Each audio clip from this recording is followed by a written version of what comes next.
নমস্কাৰ লাৰ্ণ জিকে আছাম চেনেলটোলৈ আপোনালোক সকলোকে স্বাগতম জনাইছোঁ। মোৰ নাম মমি চাহু। মই এই ভিডিঅ'টোত আছাম জিকেৰ ওপৰত দৃষ্টি সামৰি আপোনালোকৰ বিভিন্ন প্ৰতিযোগিতামূলক পৰীক্ষাৰ উপযোগী হোৱাকৈ প্ৰশ্নসমূহ আলোচনা কৰিম।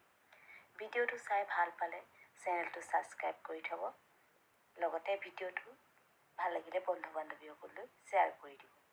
আহক তেন্তে পলম নকৰি ভিডিঅ'টোলৈ আগবাঢ়ো।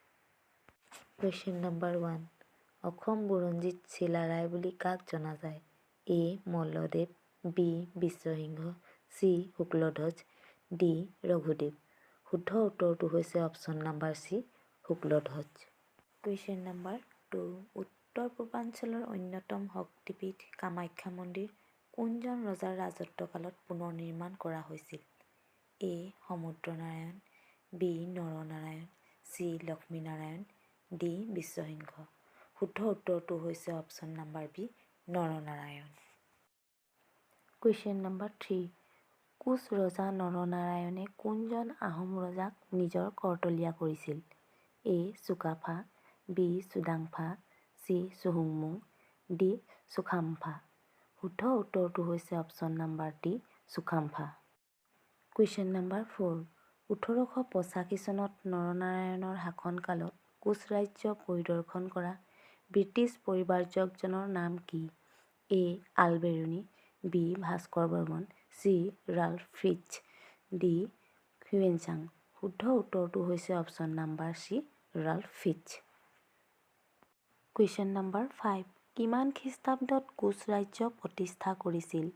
এ. 1515 খ্ৰীষ্টাব্দত, বি. 1520 খ্ৰীষ্টাব্দত, চি. 1449 খ্ৰীষ্টাব্দত, ডি. 1545 খ্ৰীষ্টাব্দত। শুদ্ধ উত্তৰটো হৈছে অপশ্যন নম্বৰ এ. 1515 খ্ৰীষ্টাব্দত। কুৱেশ্যন নম্বৰ 6 ধনশিৰি নদীৰ পাৰত অৱস্থিত ডিমাপুৰ কাৰ ৰাজধানী আছিল? A. Ahom, B. Kachari, C. Chutiya, D. Bhuyan. শুদ্ধ উত্তৰটো হৈছে option number B. Kachari. Question number 7 কোনজন কছাৰী ৰজাই শত্ৰুদমন, অহিমৰ্দন আৰু প্ৰতাপনাৰায়ণ উপাধি লৈছিল? A. Naranarayan, B. Jakhunarayan, C. Kamalnarayan, D. Nirbhaynarayan. শুদ্ধ উত্তৰটো হৈছে option number B. Jakhunarayan. Question number 8 কোনটো ৰাজবংশৰ ৰাজত্বৰ পৰা আমাৰ ৰাজ্যখনৰ নাম অসম হয়? এ. কছাৰী, বি. কমতা, চি. চুতীয়া, ডি. আহোম। শুদ্ধ উত্তৰটো হৈছে option number D. Ahom. Question number 9 আহোমসকলে অসমত কিমান বছৰ ৰাজত্ব কৰিছিল? এ. 200 বছৰ, বি. 600 বছৰ, চি. 300 বছৰ, ডি. 100 বছৰ। শুদ্ধ উত্তৰটো হৈছে অপশ্যন নম্বৰ বি. 600 বছৰ। কুৱেশ্যন নম্বৰ 10 স্বৰ্গদেউ চুকাফাই ক'ত আহোম ৰাজ্যৰ ৰাজধানী পাতিছিল? A. Jorhat, B. Gargaon, C. Rangpur, D. Charaideo. শুদ্ধ উত্তৰটো হৈছে option number D. Charaideo. Question number 11 চুকাফাই কিমান চনত চৰাইদেউত আহোমৰ প্ৰথম ৰাজধানী পাতিছিল? এ. 1228 চনত, বি. 1268 চনত, চি. 1238 চনত, ডি. 1253 চনত। শুদ্ধ উত্তৰটো হৈছে অপশ্যন নম্বৰ ডি. 1253 চনত। কুৱেশ্যন নম্বৰ 12 স্বৰ্গদেউ চুকাফাই কোন দুটা পদবীৰ সৃষ্টি কৰিছিল? এ. বৰফুকন আৰু বুঢ়াগোহাঁই, বি. বৰগোহাঁই আৰু বৰফুকন, চি.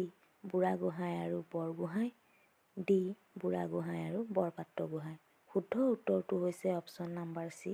বুঢ়াগোহাঁই আৰু বৰগোহাঁই। কুৱেশ্যন নম্বৰ 13 কোনজন আহোম ৰজাই অসমত বুৰঞ্জী লিখাৰ প্ৰথা প্ৰচলন কৰিছিল? A. Sukaphaa, B. Suramphaa, C. Susenphaa, D. Sudangphaa. শুদ্ধ উত্তৰটো হৈছে option number A. Sukaphaa. Question number 14 Tai আহোমৰ কোনজন ৰজাক আহোম ৰাজবংশৰ পিতৃৰূপে জনা যায়? এ. চুকাফা, বি. চুহুংমুং, চি. চুডাংফা, ডি. চুচেনফা। শুদ্ধ উত্তৰটো হৈছে option number A. Sukaphaa. Question number 15 কিমান চনত স্বৰ্গদেউ চুকাফাৰ মৃত্যু হৈছিল? এ. 1228 চনত, বি. 1250 চনত, চি. 1260 চনত, ডি. 1268 চনত। শুদ্ধ উত্তৰটো হৈছে অপশ্যন নম্বৰ ডি. 1268 চনত।